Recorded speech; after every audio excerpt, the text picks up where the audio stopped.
What's up, guys? This is Ian here, coach of your Ladner Lanturn, bringing you guys our Week 10 team builder for the NCL or the Mombasa City League Season 2. This week we are taking on my good friend Dom, or Rudiger67, and his Cleveland Escavaliers. He's got a very interesting team, so let's talk about that. His team consists of Kartana, Suicune, Rabombi, Greninja, Gligar, Armaldo, Mega Charizard X, Tapu Bulu, Cresselia, Lanoon, and Electrode. He did drop Crobat for Rabombi at the trade deadline, which I had completely forgotten until I just started to build, so luckily I caught that. But yeah, Kartana, he ended up trading his Jirachi for Kartana. I actually thought his team was a lot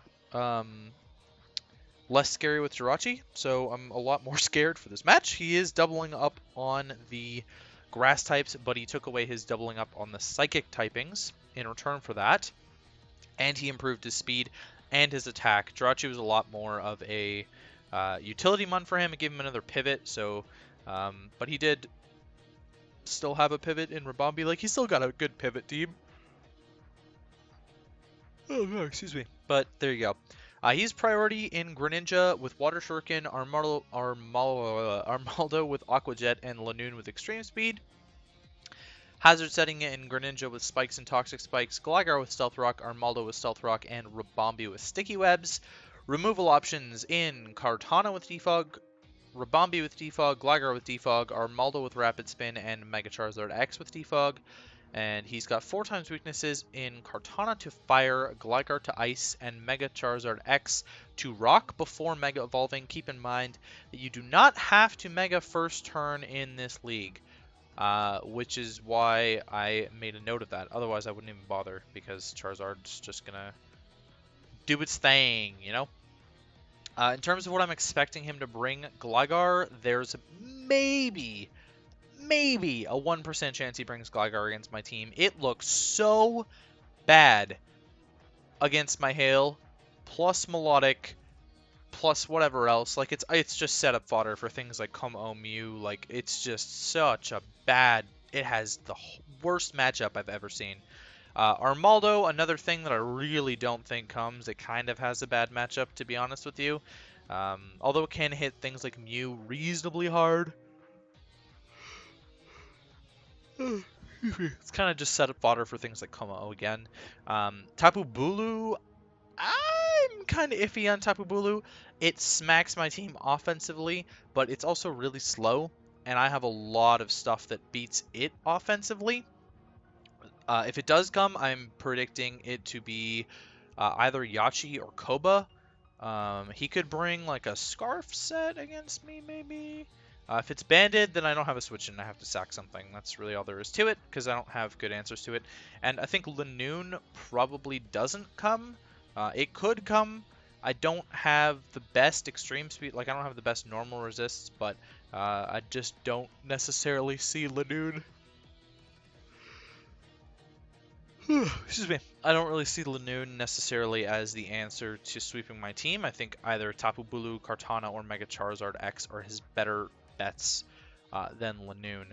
In terms of the rest of his team, I am expecting 6 of the other 7 to come. So Kartana, Suicune, Rabombi, Greninja, Mega Charizard X, Cresselia, and Electrode. I think Kartana, Suicune, Greninja, Zardex, and Cresselia are guarantees.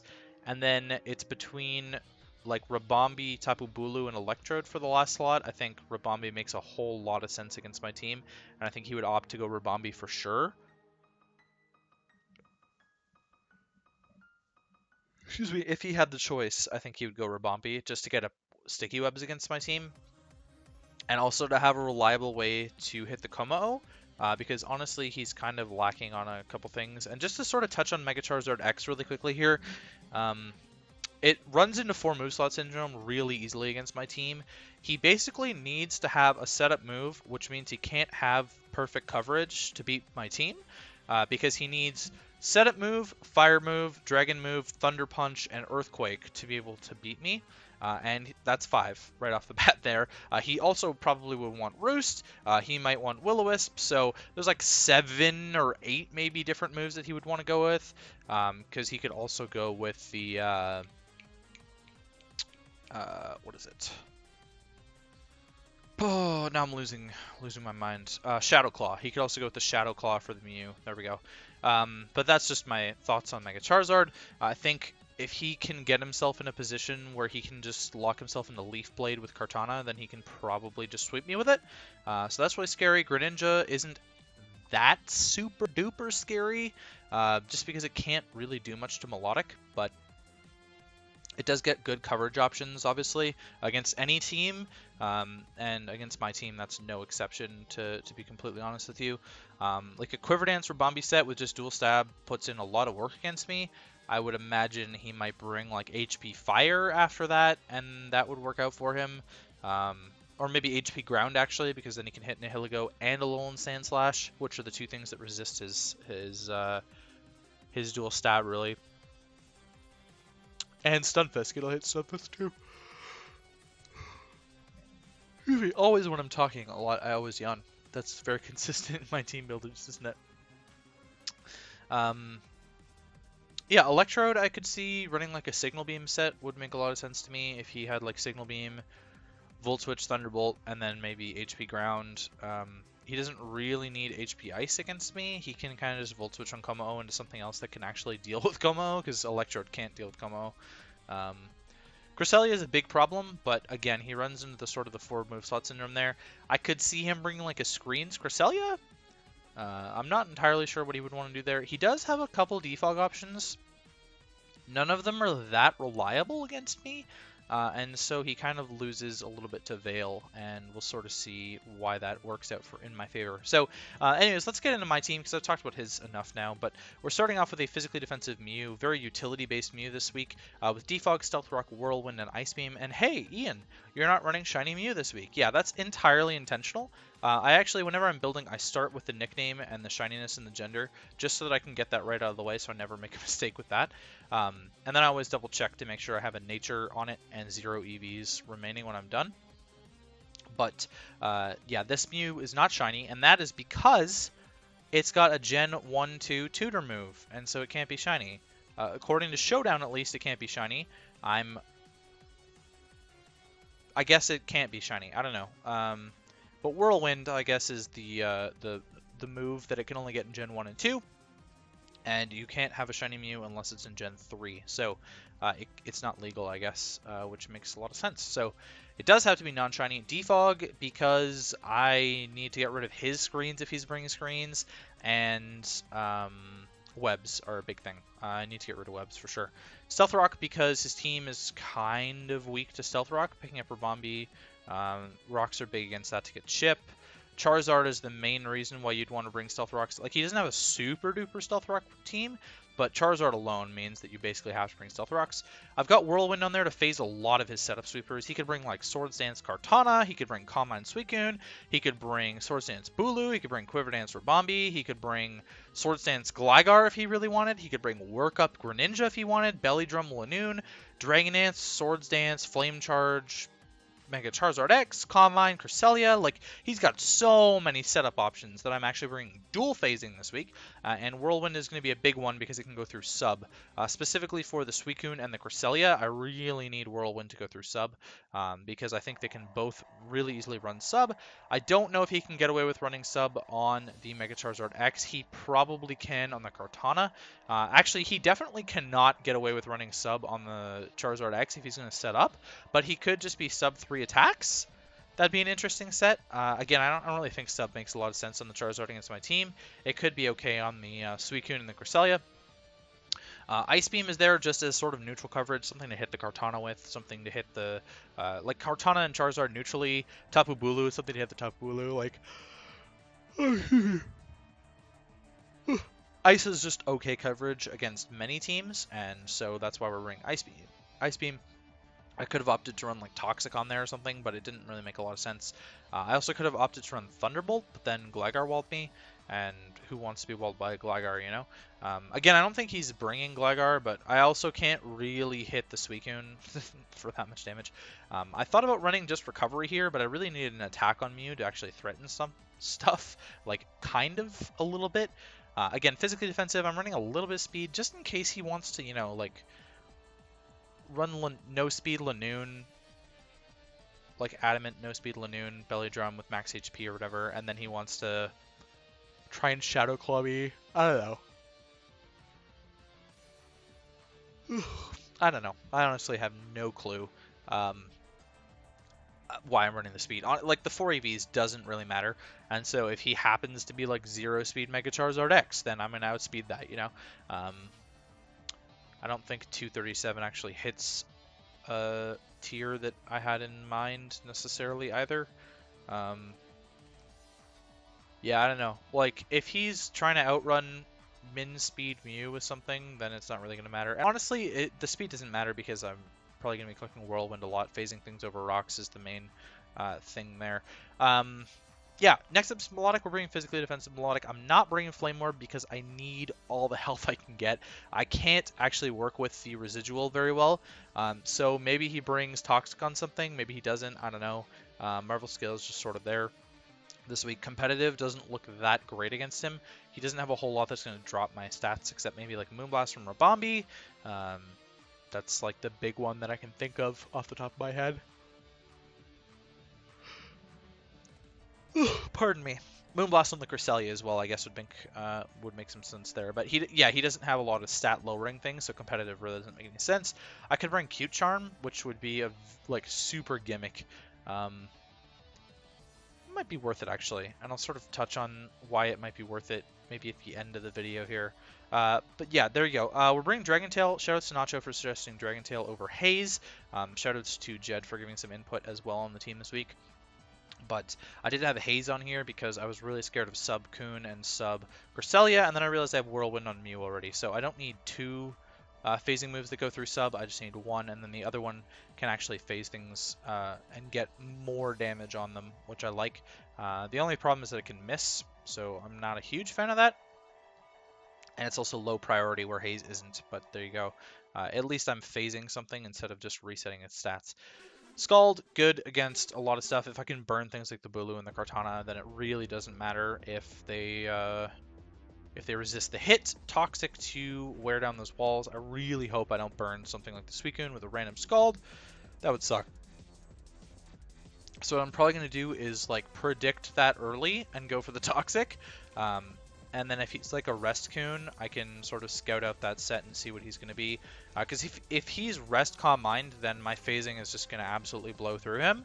And if he's not Rest, then Toxic's going to kill him. Recover is there to get health back. That's about the only reason. This is my main Mega Charizard X answer. My team does not handle Mega Charizard X very well. I do have some things that can a lot of my team actually does outspeed it, but after Dragon Dance, he just blows through me, right? So fully physically defensive again with a little bit of special attack investment. I don't imagine that he would want to run physical Greninja against me, but if he did, then it gets hard-walled by this as well.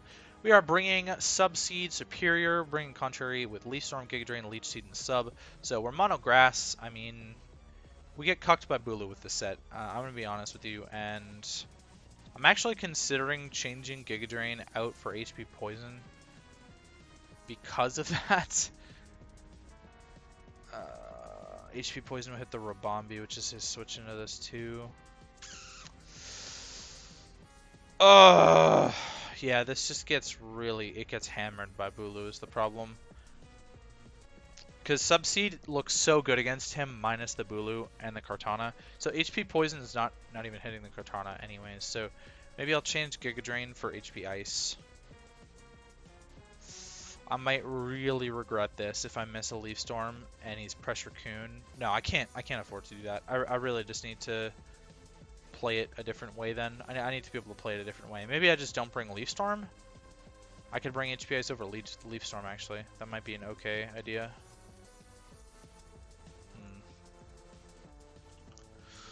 Let's try it. Why not? Maybe I'll just talk about why this melodic. What was my point again? I can't remember. Why this melodic. I can't remember what I was talking about earlier, but why I don't really have as much riding on this game. So I'm already clinched for playoffs. You may or may not know that based on my Week 9 update video. So I have a lot less to lose in this game. I'm playing to win my division still, and I'm also playing to sort of like be able to have the same record that I did last season, which I thought was really impressive, a 10-2 record.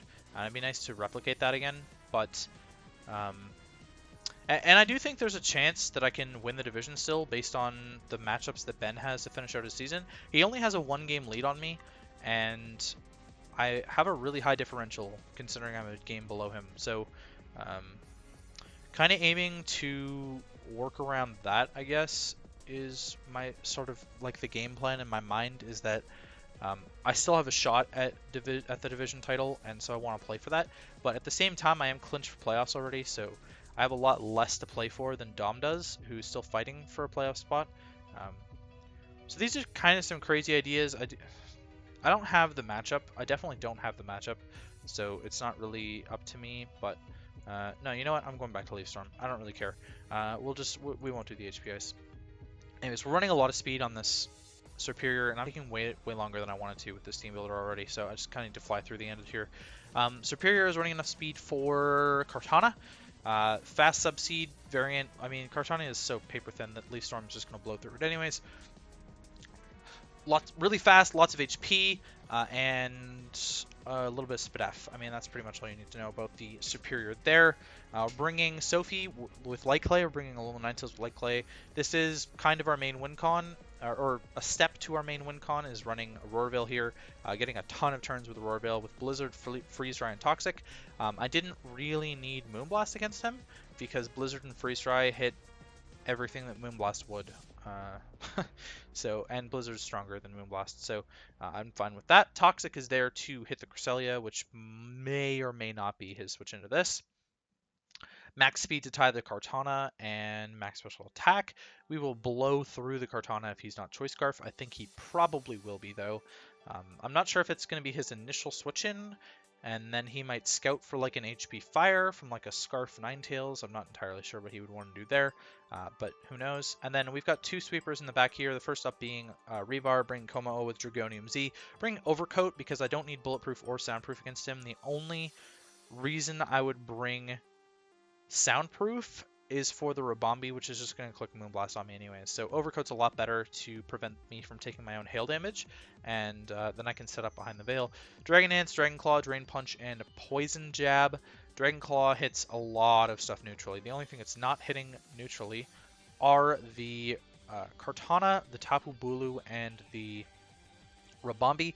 Poison Jab is for the Bulu and the Rabombi, and then I've got Drain Punch there for the Kartana. It's also going to give me a lot of HP back on things like Greninja, where I don't have to click Dragon Claw.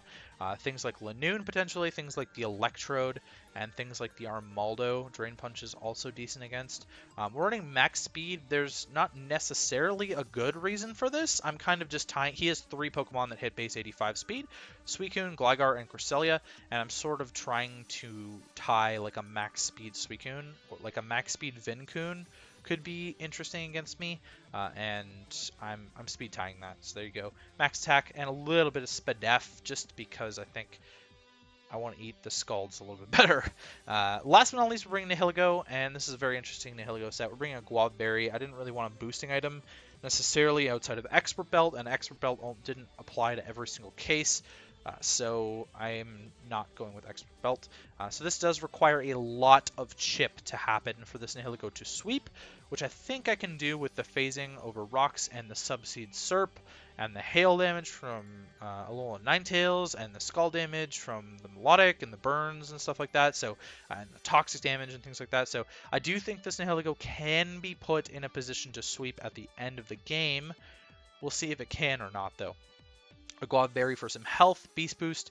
Running a speed boosting Beast Boost set this week, which is very unique. I wouldn't really necessarily want to run speed boosting the Nihilego all of the time.